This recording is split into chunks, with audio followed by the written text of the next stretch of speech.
Il virologo cosentino Arnaldo Caruso, virus più debole. Oggi in Calabria nessun nuovo caso di coronavirus. I sindaci della Locride chiedono un laboratorio nella zona per processare i tamponi. Sanità protestano gli idonei e chiedono scorrimento delle graduatorie. Le mani dell''ndrangheta sul cimitero di Reggio.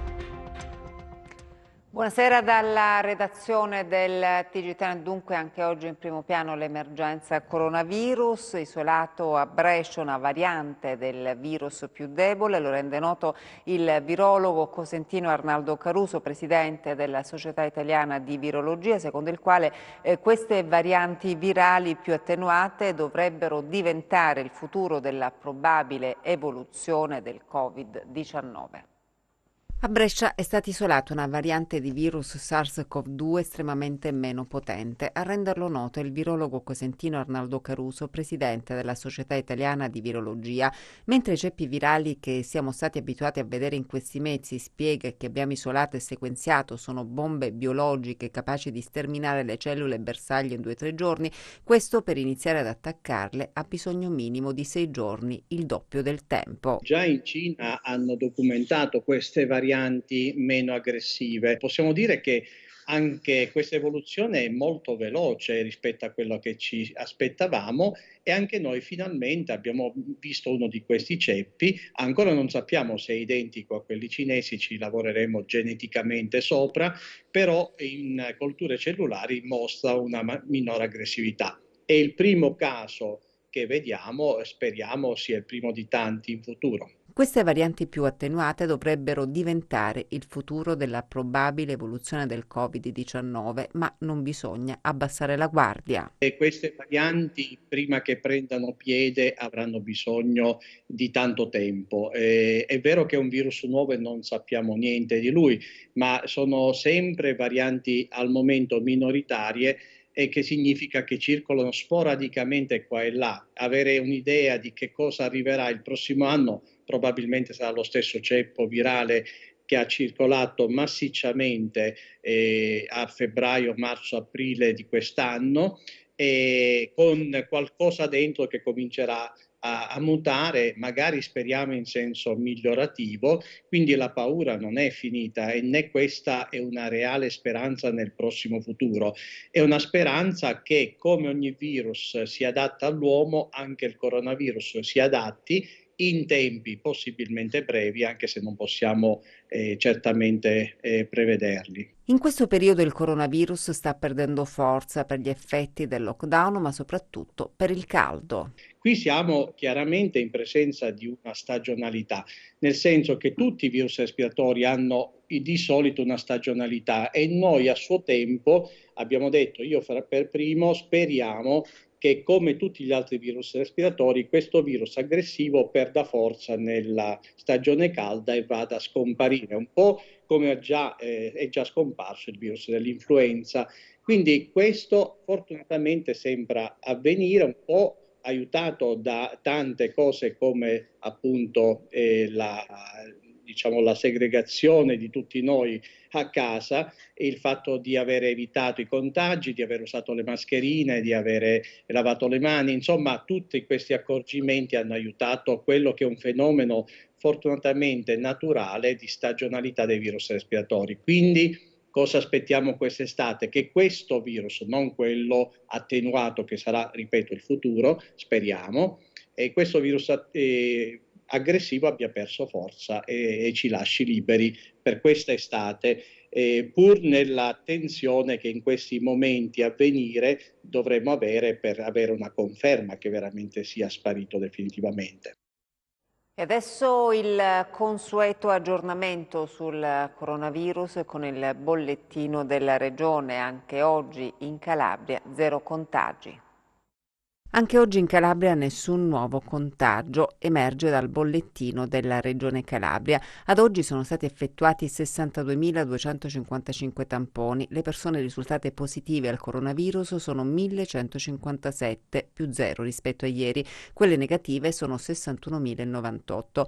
Territorialmente i casi positivi sono così distribuiti: a Catanzaro 32 pazienti in reparto, 1 in rianimazione, 7 in isolamento domiciliare, 144 guariti e 33 deceduti. A Cosenza 3 in reparto, 138 in isolamento domiciliare, 293 guariti e 34 deceduti. A Reggio Calabria 5 in reparto, 34 in isolamento domiciliare, 217 guariti e 18 deceduti. A Crotone 1 in reparto, 8 in isolamento domiciliare, 102 guariti e 6 deceduti. A Vibo Valentia 9 in isolamento domiciliare, 67 guariti e 5 deceduti. I soggetti in quarantena volontaria sono 9.553, così distribuiti: a Cosenza 1.584, a Crotone 2.878, a Catanzaro 2.808, a Vibo Valentia 368 e a Reggio Calabria 1.915.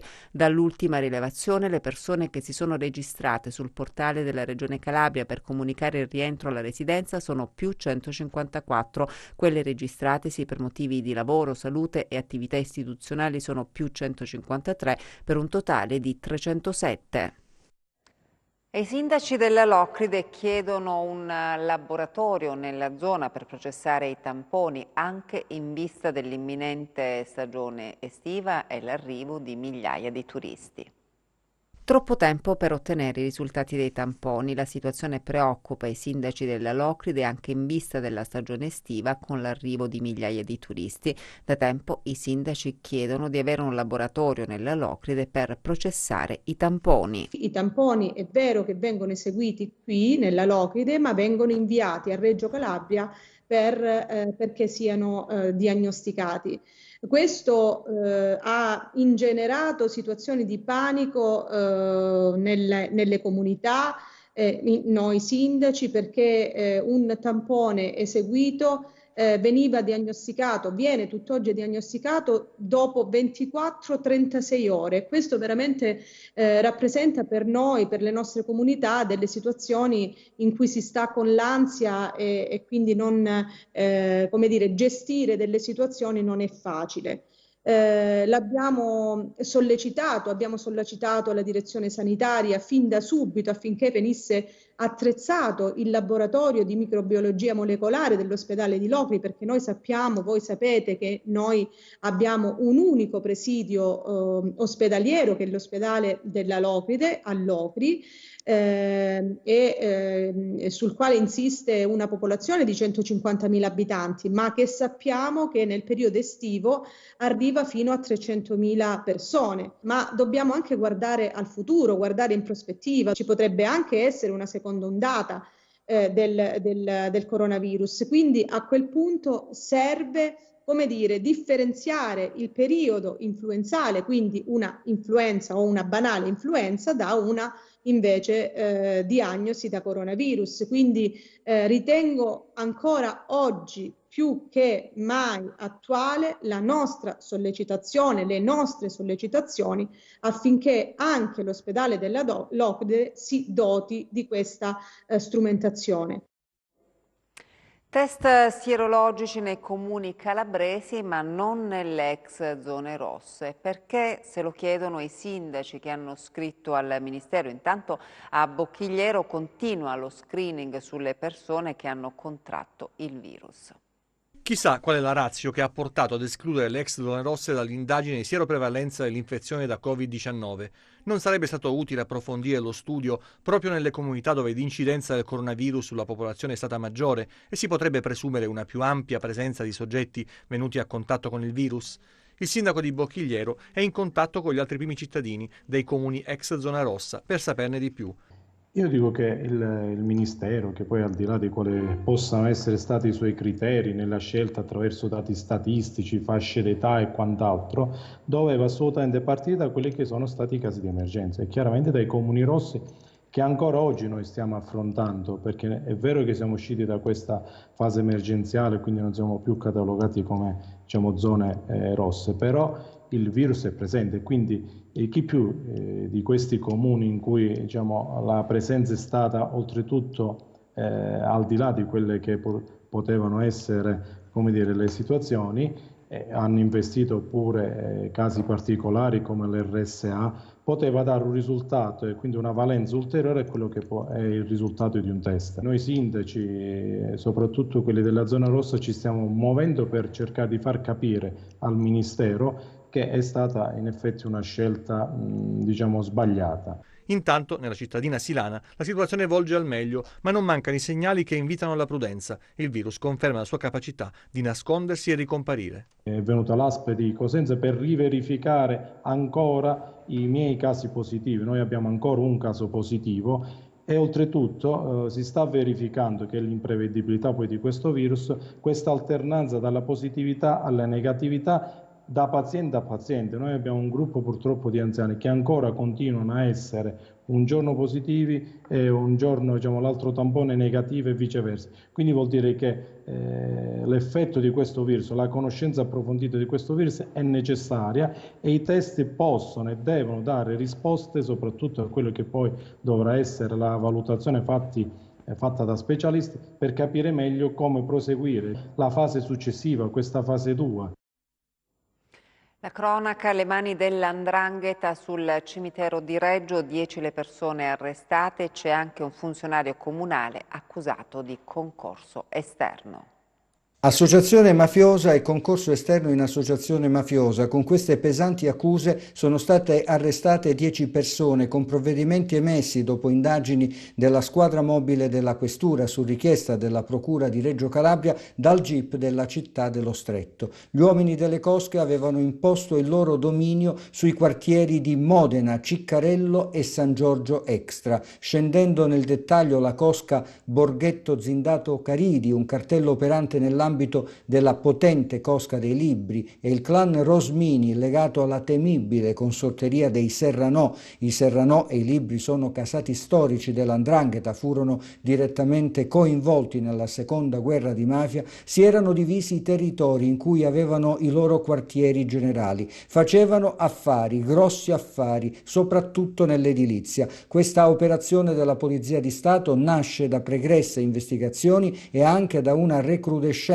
di attentati ad imprese che operano nel settore edilizio. In pratica, con l'aiuto di ditte compiacenti, i Rosmini e i Borghetto Zindato Caridi facevano il bello e il cattivo tempo. I lavori dovevano essere fatti loro. Loro dovevano gestire ed eventualmente distribuire incarichi. Chi non accettava veniva minacciato e intimidito. Anche i lavori all'interno del cimitero di Modena dovevano essere accaparrati da queste cosche e qui entra in gioco il dirigente del comune di Reggio Calabria, Carmelo Manglaviti, che avrebbe permesso ai clan di avere di fatto il monopolio sugli appalti all'interno dell'area cimiteriale di Modena, appunto. Dalle indagini emerge il ruolo apicale di Francesco Giordano, figura imprenditoriale della cosca Rosmini.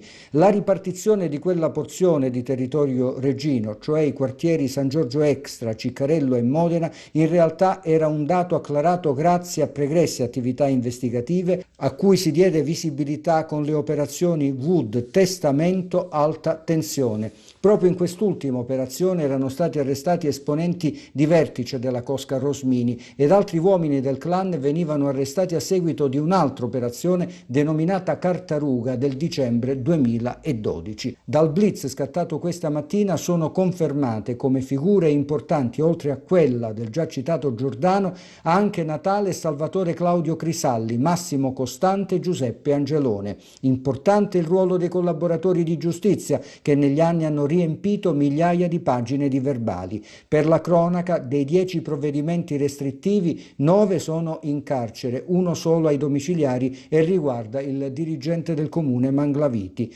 L'inchiesta è stata coordinata dai sostituti procuratori Stefano Musolino e Sara Amerio.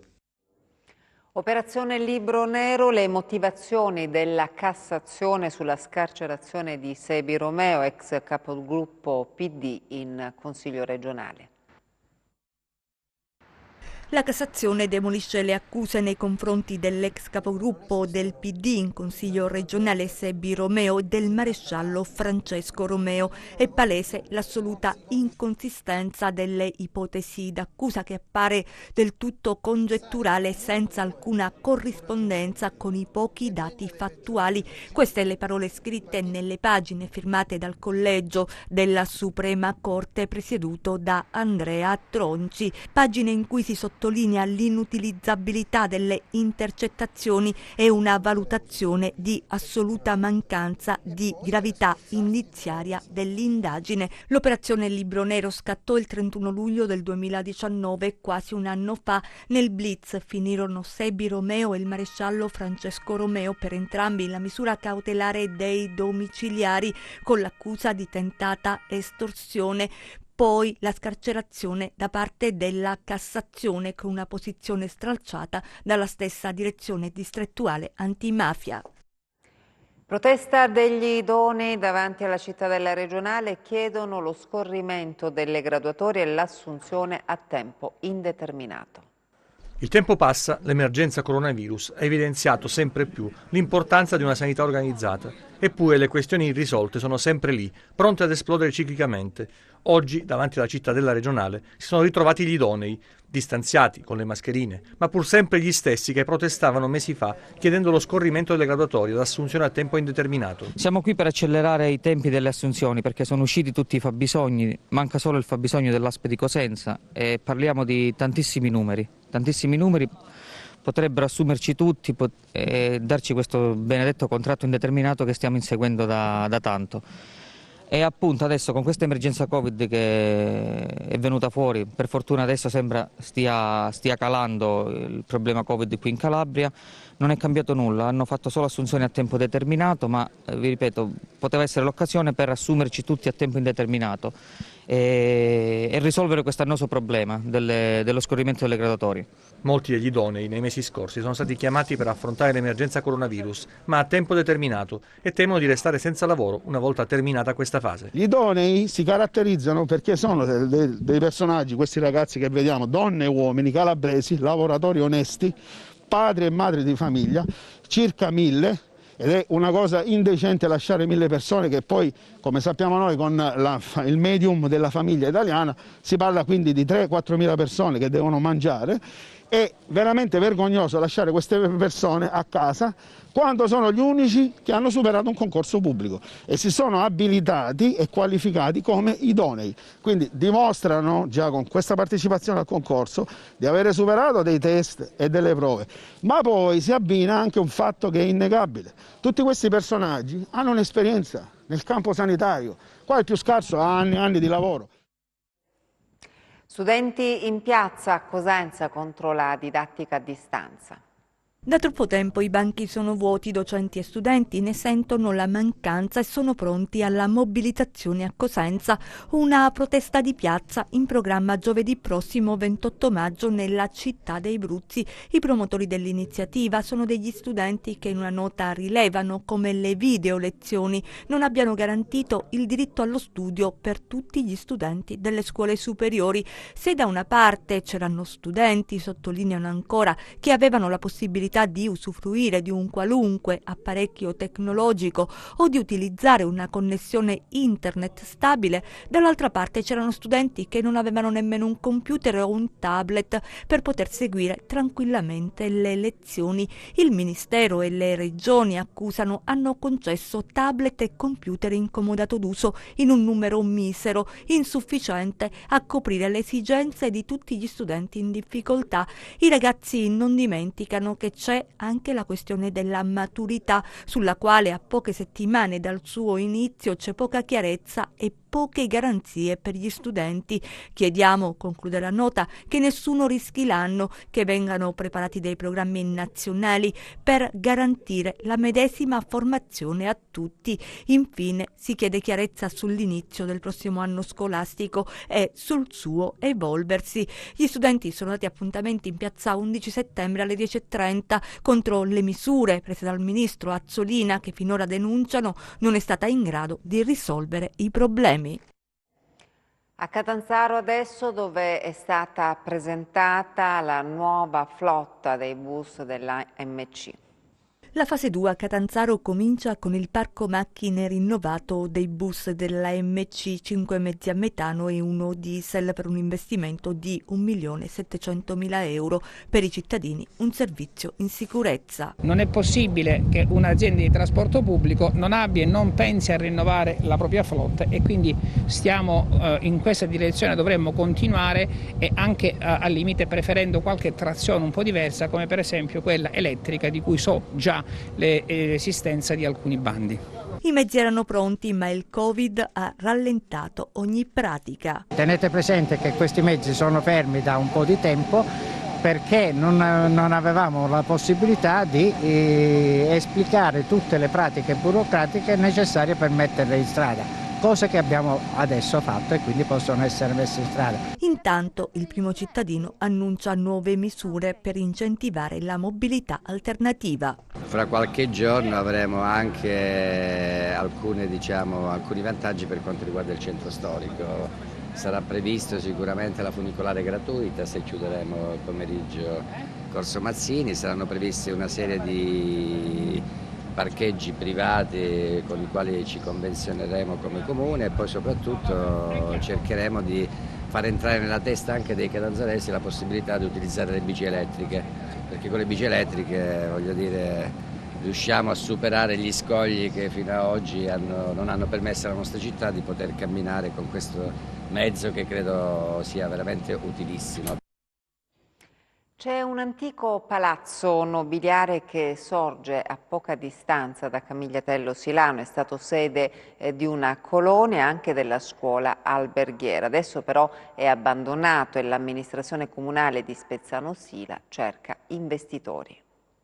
Campeggia solenne e prezioso in un'area davvero suggestiva alle porte di Camigliatello Silano, eppure questo palazzo, che potrebbe ancora essere una ricchezza, è abbandonato. È stato utilizzato dalla regione, dalla provincia di Cosenza, veniva utilizzato come scuola alberghiera, poi c'è stato un contenzioso con l'ente comunale e quindi solo l'anno scorso alcuni mesi fa siamo riusciti a chiudere questo contenzioso e a rientrare in possesso di questo immobile. Ovviamente stiamo cercando anche di mettere giù delle idee, delle prospettive per questa bellissima area, e stiamo cercando di appunto mettere giù un progetto, anche perché lì l'immobile ha bisogno di finanziamenti e di ristrutturazione, di interventi veramente impegnativi. Avevamo già interagito con alcuni privati, anche in passato erano venuti a fare anche dei sopralluoghi, avevamo ragionato anche con alcuni enti, con delle fondazioni, insomma c'è tutto un percorso in itinere. Purtroppo avevamo visto una serie di bandi regionali, delle misure che però erano insufficienti, avevamo visto delle misure che prevedevano 500.000 euro per la ristrutturazione, cioè somme veramente irrisorie, e là serve un investimento importante. Nell'immediato serve certamente un controllo accurato di questo bene. Purtroppo ci sono vandali, ci sono ladri che vanno, rubano, così come succede un po' dappertutto, quindi dobbiamo rafforzare anche questo aspetto perché è un peccato. Il sindaco di Spezzano Sila lancia un appello. Se ci fossero anche degli imprenditori privati che fossero interessati ad investire sulla nostra asilo, anche fondazioni o comunque possono venire a visitarlo, perché si possono rendere conto veramente della bellezza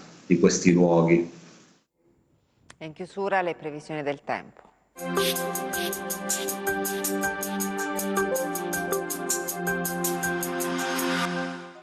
L'alta pressione si ritira con i suoi massimi tra Francia e isole britanniche, permettendo a una seccatura di interessare l'Europa orientale, sfiorando anche l'Italia e convogliando in particolare sul sud dell'Italia e sulla nostra regione più fresche correnti nord-orientali, che apporteranno a partire dal mercoledì una diminuzione delle temperature e fenomeni stabili sparsi.